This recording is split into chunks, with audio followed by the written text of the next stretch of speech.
Okay, hello mga ka-trigger. Ito mula ang inyong Pinoy Firearms Instructor na gunsmith din naman. Tayo po ay 3 linggo na hindi nakapag-upload dahil tayo ay na-strike. Kaya medyo maingat tayo ngayon sa ating mga gagawing mga pagsagot sa inyong mga katanungan. At bago ako bumati sa inyong lahat ay gusto ko lang munang basahin ang katanungan ni Jill Tulyaw. Sabi niya, Sir, ano po sira pag kinakasa, kumakalang ang bala, ayaw pumasok sa barrel? Okay, ayaw pumasok sa chamber. Ito ay isang pistol kung hindi ako nagkakamali. Okay, bago natin yan sagutin, ay gusto ko lang munang pasalamatan ang mga ang lahat at doon sa mga bago pa sa aking channel. Huwag ninyo ako hanapin sa Pilipinas sapagkat ako ay 20 years nang nagtatrabaho dito sa Kuwait sa Mayadin Shooting Range bilang isang firearms instructor, gunsmith at ngayon ay consultant na. Okay, pasasalamatan ko lang ang ating mga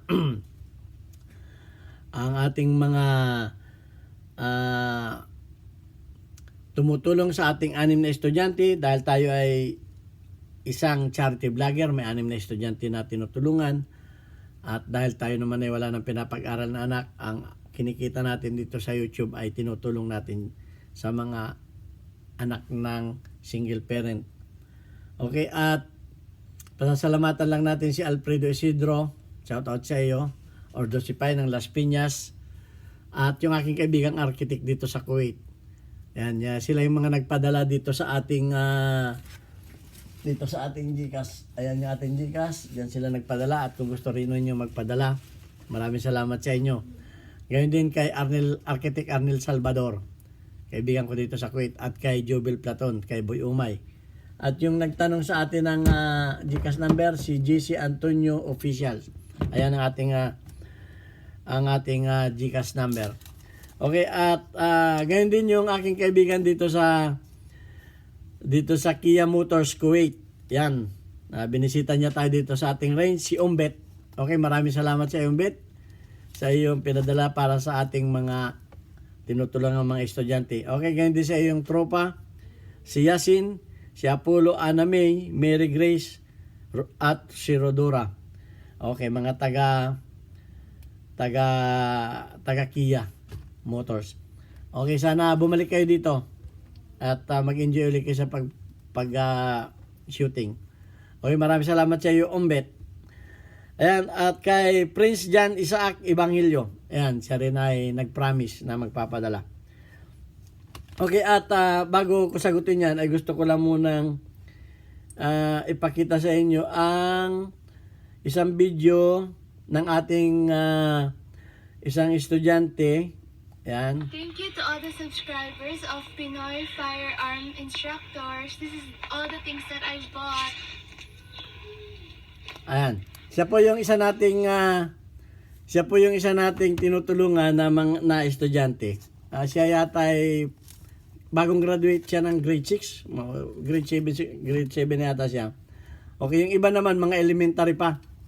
Kaya hindi makagawa ng video. So, nagpapasalamat siya sa inyo at doon sa mga hindi nag-skip ng ads sapagkat naibili natin siya ng uniform, mga school supplies, sapatos, kompleto na siya. Okay, at yung iba pa, 6 po sila lahat. Okay, maraming salamat sa inyo lahat. At sasagutin natin ang problema ni Sir Tulyaw. Lagi kong ina-advise na kung kayo ay may katanungan o may problema, yung mga playlist ko na mga videos, napakarami na, baka 200 na yan. Hanapin ninyo doon. Dahil mas kumpleto yung na yun. Dahil ngayon, hindi na ako magiging maingat na ako sa pagsagot. Hindi ko na po pwedeng gawin ng actual dahil naghigpit ngayon ng YouTube. Kaya kailangan maingat tayo. So ngayon pa man, sasagutin din natin ito. So ang nangyayari dun sa kanya, kung hindi ako nagkakamali, hindi raw pumapasok yung bala sa chamber. So parang ganito ang nagiging problema niya. Patay na siyang bala. Okay. So, ganito ang nangyayari sa bala niya. Kumakalang. Ito ay malimit itong malfunction na ganito. So, pagka ganyan, So mahirap talagang gumawa ng baril lalo kung hindi mo nakikita yung ano, kung hindi mo nakikita yung baril. Ang sabi lang dito kumakalang yung bala. So may videos ako ng pagtutroting. Ang tinutruting lamang yung mga gilid. Yung mga gilid na gano'n, yung mga matalas na gano'n, tatanggalin ninyo yung gano'n. Yan. Pero pag ito ang binawasan ninyo, yan ang magiging problema ninyo. Pag binawasan ninyo, ang tawag dyan ay overtruthing. Ngayon, ang mangyayari dyan, manggagaling dito sa labas sa baba yung bala, hindi naman nakatapat yan. Gaganon yung bala niyan. Pag itinulak yan, gaganon. Gaganon yan at hindi na yan papasok. Bakit? Kanyo? Na overtruthing kayo dito. Bumaba na ito. Kaya yung puwit ng bala hindi umangat. Dapat yung bala na ganyan ay aangat yan. Gaganon yan, papantay. Ngayon, malalim na ito. Malalim na ito. Yan ang nagiging nangyari. Overtruthing. Ito, papakita ko sa inyo. Itong ramp na to. Sa mga 1911, lalo na yan ang nagiging sakit. Pag ito ay binawasan ninyo, akala ninyo kasi, at bumabaro yung bala, ito ang babawasan ninyo, lalong lalaki ang sira ninyo. Ito. Pag ito ay, itong ano na to, makikita ninyo to, yan. Itong ramp na to. Pag yan ay pinalaliman ninyo, sorry kayo, kinakailangan i-rebuild ninyo yan, at pagkatapos, pag na-rebuild ninyo ay saka ninyo uli lagyan ng ganyan. Ganyan na ninyo. Gamitan ninyo siya ng dream mill. Okay? May mga dream mill tayo.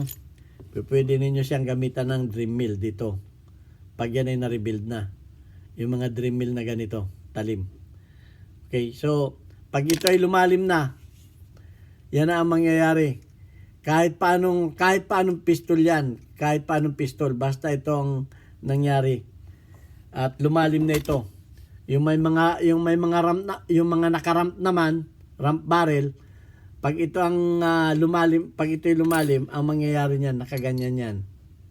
Nakakalang yan. Hindi yan papasok dahil nga nakatutok, nakaganyan yan. So, kung ganyan ang problema ng inyong baril, ay, ang problema niyan, ito ay malalim na. So, ano ang gagawin dyan? I-rebuild dyan. Pwede nyo ipa-rebuild dyan sa mga TIG weld. Okay? At kinakailangan yan, ipapamachine. Mas maganda kung machine. Ay, kung kayo naman ay magaling magkikil-kikil, ay mahirap din naman kung lumaki yung loob.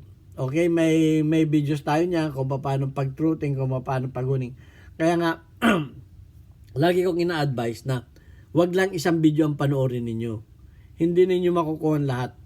Kasi nga, ang sira ng baril, sinabi ko na sa inyo, ay parang kadena yan. Ito lamang ang ano ninyo.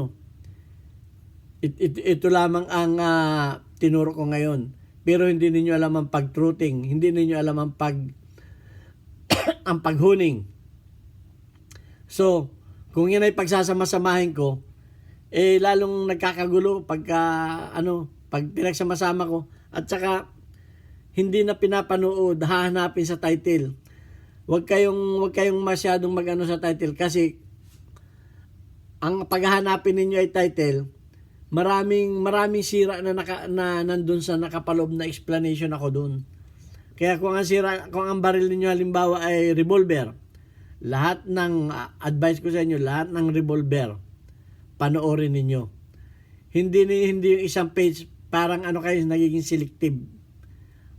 Nagiging selective kayo. Hindi ninyo maunawaan lahat kung selective lang ang aanuhin ninyo.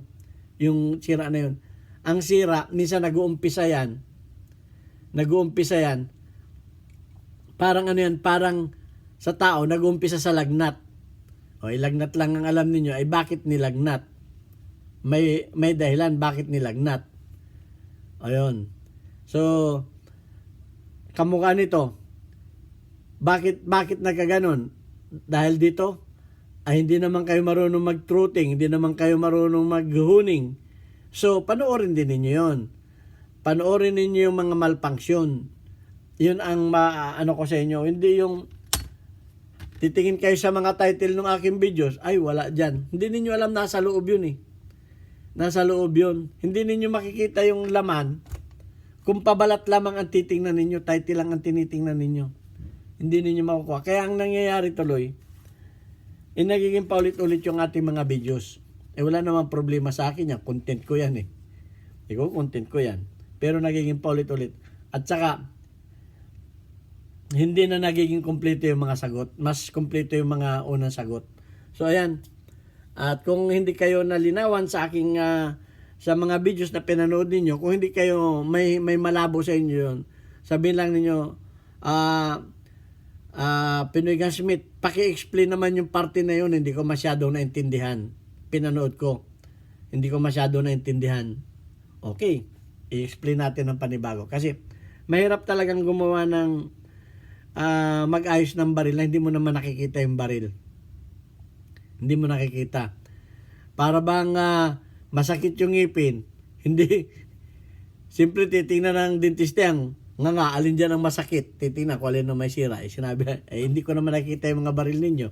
Basta yun lamang, sinasakit ko rin ganun. So anyway, sana may natutunan kayo.